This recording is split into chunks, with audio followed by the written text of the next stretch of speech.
People looking at me makes me self-conscious. I'm afraid that who they see doesn't reflect who I am. I scrutinize myself. The practice begins as soon as I'm big enough to climb onto the bathroom counter and reach the mirror. A self-assessment of brown pigtails and almond-shaped eyes shining a mercurial color. Why don't I look like them? I envy the clean black hair of my mom and her family, the clear blonde of my dad's.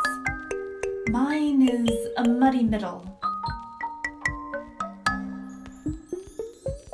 Mom brings home storybooks with titles like Sam the Lucky Money by Karen Chin, The Moon Lady by Amy Tan, and Chinese Cinderella by Adeline Yen Ma. You're Chinese, my parents explained to me following our daily bedtime story. Am I Chinese? Asks Dad, a twinkle in his eye. I give him a once-over. Sorry, Dad, you don't qualify. We all laugh, and I'm too young to know why we find it so funny. Later, I begin to wonder if I qualify.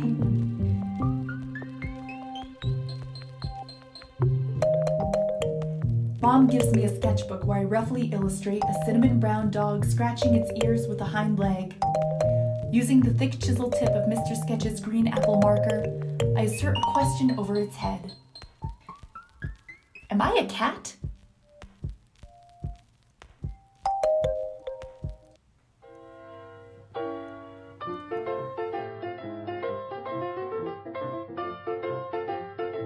On the brink of adolescence, I move with my family to a university town across the state border.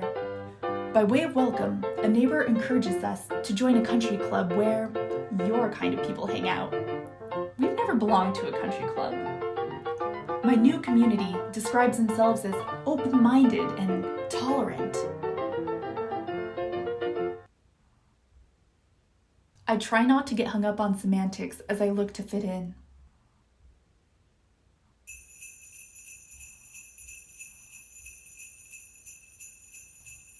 Sweet 16 comes and goes. I begin to date my crush, a beautiful junior who warms my hand with his woolen mittens when we're freezing in the bleachers at snowy football games.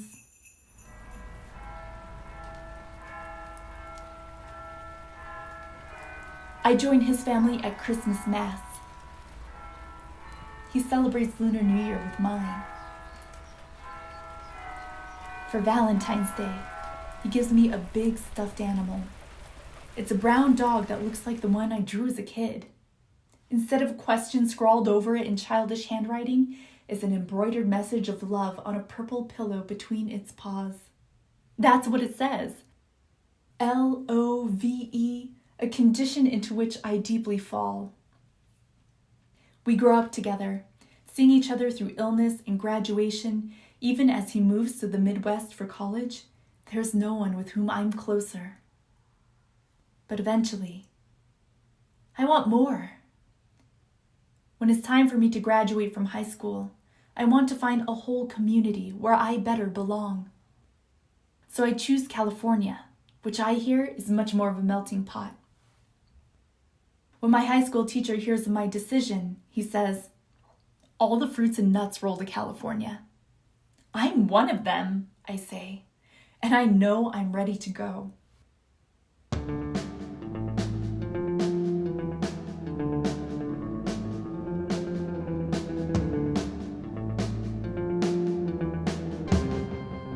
Long distance and college change us.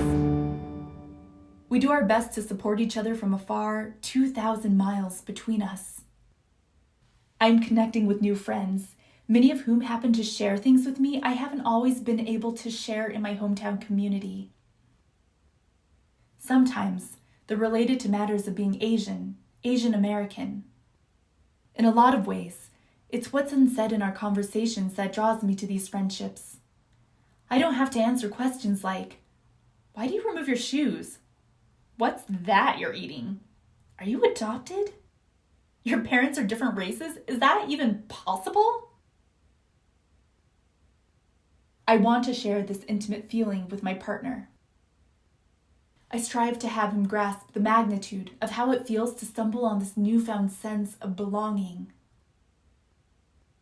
His reply? I never thought of you as being Asian.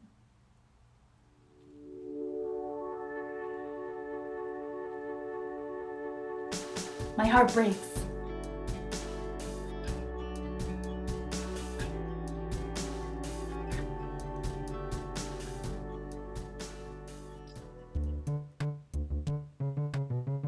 Someone from class catches up to me as I walk across campus. I expect a, "Hey, how's it going?" or some other pleasantry. Instead, he says, "What the hell are you?" I blink, confused. Your squinty eyes and your pale skin and your freckles don't make sense. My face is not a riddle to be solved, but I break it down for him. Chinese, Scottish, German, as far as I know. Cool. Can I get your number? I'll invite you to a party or something. I'm flustered, feel like an exotic animal on display at the zoo. Here's the liger with both the spots and stripes. Cheeks red hot, I quickly walk away, wanting to disappear altogether. I decide to reconnect with an old friend. We have a mutual enthusiasm for literature, wax poetic over the pitfalls of language. Then he trips into one of those pits. You have beautiful eyes, he says. Thanks, I start to say. It must be the yellow fever, he qualifies. Oh, it must be the fever. I don't know whether I'm more jarred by the fact that he's fetishizing me for being Asian or overlooking me being white.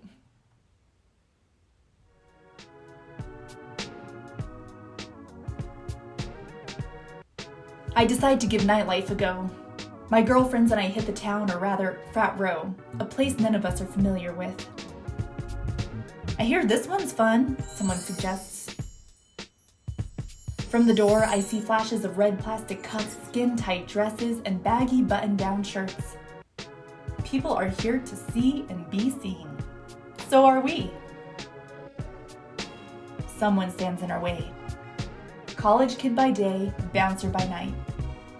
We know he's looking at us, weighing us, judging us. I wonder why anyone, including me, would go through this humiliation for the prospect of blown-out speakers and sticky floors. Yet, here I am. We've reached our quota, he says. You, he points to me. You can come in, but your friends can't. A dozen ladies can't get into a frat party? Let's go. Embarrassed and betrayed by my own appearance, I march away. He sees me as white and sees my friends as Asian. I welcome the opportunity to study abroad.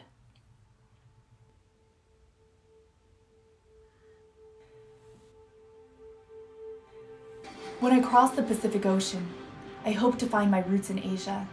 This is naive. Asia is huge. China is huge. My family is from what was once Canton. Again, huge. Nobody seems to know where Panyu is, my ancestral village. It's hot and muggy, and I'm uncomfortable. Pollution is a dark screen through which the sun appears only once in a while, glowing blood red. Language is a barrier through which I can't clearly see. I've forgotten all my childhood Cantonese. College Mandarin only gets me so far. It carries me to Beijing, but I'm lost in Shanghai and Hong Kong. People speak different dialects from city to city, village to village, and each one has its own distinct customs and cuisines and cultures. By the time I get to Taipei, I have to entirely retrain my ear and continence. The writing, however, is universal, a connective thread that shapes sense in many shades depending on the lens through which it's viewed. I'm obsessed with words and language, looking for meaning, looking for words that accurately describe what they're meant to represent.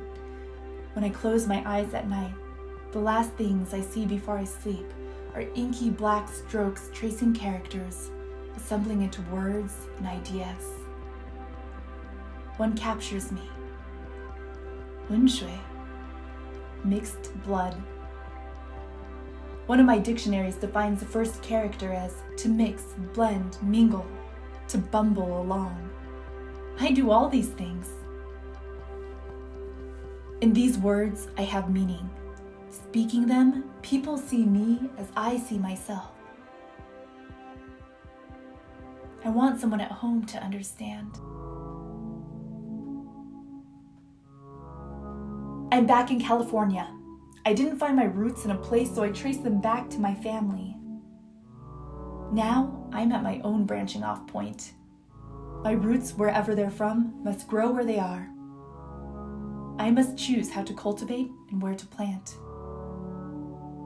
Studying for my final exams, I silently thank the statue of Athena at the library entrance.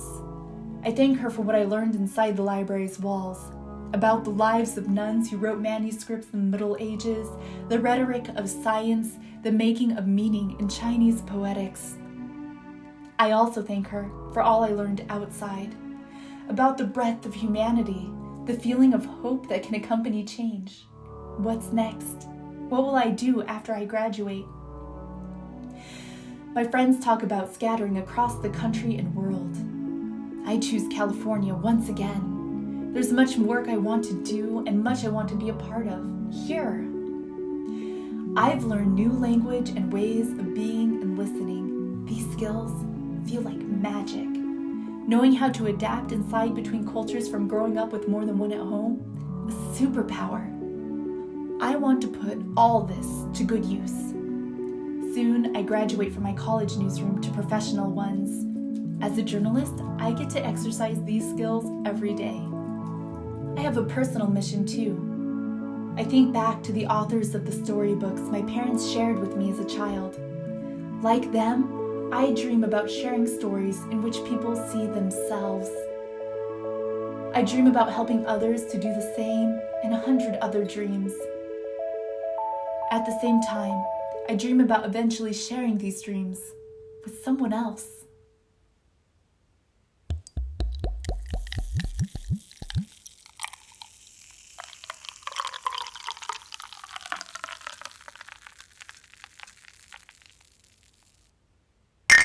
We go out for burgers and beer. What do your parents think about relationships? Asks my date, a foamy head from the glass collecting like cloud on his upper lip. Sweet stuff. They want me to be happy. So long as I'm happy, they're happy. This shorthands the conclusion my parents came to after they faced resistance in pursuing their own relationship. When they were growing up, anti-miscegenation laws hadn't yet been lifted in the state where they would marry, the state where I'd be born. His next question catches me off guard. Do you ever feel pressure to date someone of a particular race? No, I sputter on my IPA. But I want to talk to someone who wants to understand why. There's no attempt to dress up the subject here. It stands nakedly between us. Where will this conversation go? Will he say, this has been fun and all, but you're too... Or maybe, I like you because you're so... Fill in the blanks. White, Asian, something that reduces me to something less than the sum of my parts. He doesn't. Instead, he says, I don't want you to be polite to me. I don't want you to ever feel like you have to censor yourself around me. I want to know what you're thinking, unfiltered. Something in my chest opens. The conversation before me pulls into focus. I see myself in full. There are some cracks, the image I hold of my race and identity, shattered and pieced together time again, still whole. I'm ready to share it with someone, at a distance and close up. We talk about our families, our values, where we're from, where we are, where we hope to go. He's curious, he really wants to know. to have a clear picture. When he looks at me, he sees. I start to feel at home. We make up for the lost time we didn't know each other, and yet it feels as though we always have. Our mouths open and ears follow, a dinner conversation that stretches over years.